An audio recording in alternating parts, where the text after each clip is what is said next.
Alright, so my little 50cc moped has a bit of a problem. When I turn the key on, my blinkers and my horn does not want to work. And it usually did. So we're going to start by looking at the battery voltage because I think that is the culprit. So as you can see here, it should run at about 6.3, 6.4 when it's at resting, and then when it's idling and running, it should be about 7, closer to 7 volts.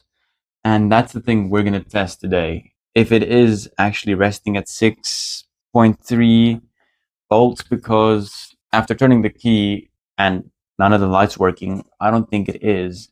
But before we test anything, here is the verse of the day. Proverbs chapter 4 verse 23. Above all else, guard your heart, for everything you do flows from it. Isn't that just nice?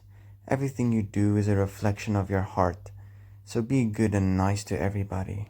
Amen.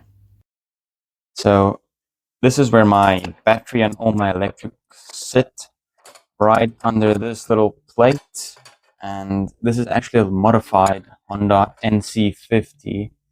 So it does look a bit different, and it's already made to work with a stator coil, and these usually used to run on points, but now it's all electric. So I'm just gonna unplug it and then get my multimeter and test the voltage, since we said it should be 6.3, 6.4 resting like that. Okay, so I've got my multimeter and I'm just gonna turn it to DC voltage. So this should be at about 6.3. You put the red wire on the positive, red on red and black on black. But it doesn't really matter. It's just gonna show a negative. Anyways, so 5.7 volts DC, that is not enough.